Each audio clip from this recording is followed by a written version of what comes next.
Hey, what's going on? It's your boy BT, and I came here to talk some boxing with the thousands of True School Sports subscribers. What's going on, guys? Now, in the world of boxing today, in this particular video, wanted to talk about a bit of an underrated fight that got made by two younger fighters coming up, both from the UK prospects, guys that one guy I've heard a lot about and seen a couple fights of his, and one guy I've only seen one of his fights, but I liked what I saw. He stuck in my memory when I saw him fight. And those two guys are none other than Ohara Davies and Josh Taylor. And these guys are both guys that are prospects in the 140-pound division. And for both of them, more so for Josh Taylor than Ohara Davies, but I would still say for both of them, this is that step up fight for them. Josh Taylor is a guy that, for those of you who don't know about Josh Taylor, a southpaw. 5'10", good boxing skill, got some power, got decent power, and has stopped all the cans they put in front of him so far. There's 8 of the 9 cans they put in front of him so far in his career. But Josh Taylor, good, like I said, good amateur experience. Just for a couple guys he has beat in the amateurs. He beat Jeff Horn, who as we know is fighting Manny Pacquiao. He beat Jeff Horn. And he beat Jamel Herring. Most of the American fans, or some American boxing fans, should know the name Jamel Herring.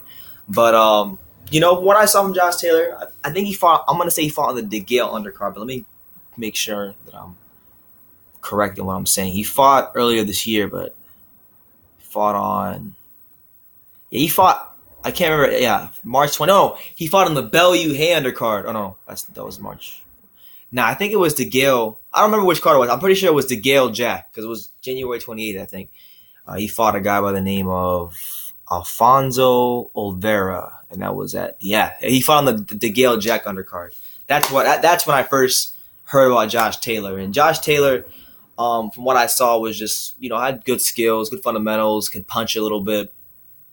And I heard about it. I've done my homework on his amateur background as well, so I know I kind of remember that name, and I kept hearing it every now and then at IFL come out of Ohara Davies' mouth. And now Ohara Davies and him are fighting, and that'll be happening on, let me see, that's happening on July 8th. So that'll be over there in Glasgow, Scotland. And, Ohara Davies is another guy that I have taken a liking to.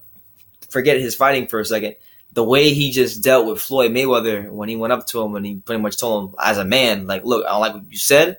Because I guess there was something he said about Gervonta Davis, and he pretty much just gave him a piece of his mind. And a lot of people shy away from talking to Floyd a certain way. So it was good to see Ohara Davies as a fighter who does respect Floyd come to him in a respectful manner and tell him, even with Floyd being ignorant back to him, tell him that he didn't like what he said and all that. So I just like the way he handled it.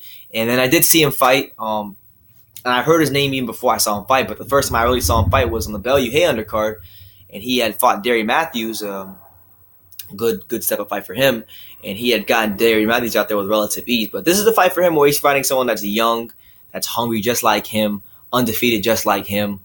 And I'm pretty sure, correct me, I'm not sure, I'm going to go out on a limb here because I'm pretty sure I'm correct, but I'll type this while I'm looking. I'll say this while I'm typing it up.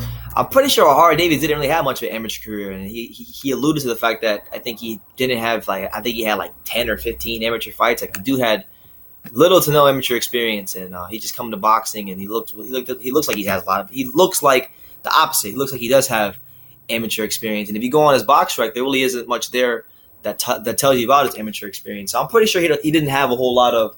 He wasn't an Olympian. He wasn't. He didn't have 100 million amateur fights.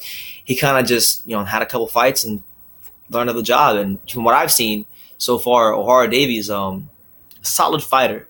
And I've always been a fan of the guys who kind of start later off in boxing, like Brian Jennings or Naoya Inoue, or even Kell Brook didn't have a long amateur career like that. So Ohara Davies, I've always liked the guys who started later off in boxing, because I remember personally when I started boxing it was a lot later on in my life. So I can appreciate those guys who pick up the gloves later on in their life and they kind of went somewhere with it, and I respect them for that. So it should be a good fight. Ohara Davies, Josh Taylor, these are two guys from the UK that are looking to just, make their name in the division. I genuinely believe this will be a good fight. You look at Josh Taylor, what he brings to the table. He's bringing, like I said, good boxing ability. He can punch a little bit. He's a southpaw. You look at Ohara Davies, just off rip, he looks like a more physically strong guy.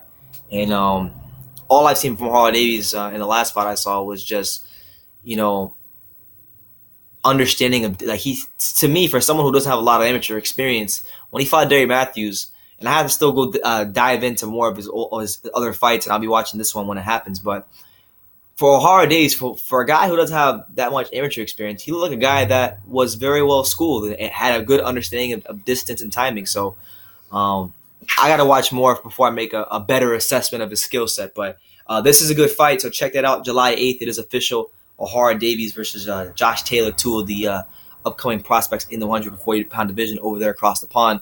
Let me know what you guys think in the comments down below about these two guys. If there's something that maybe I missed or some info you want to drop on me about Josh Taylor or Ohara Davies and maybe I should know, put that in the comments as well.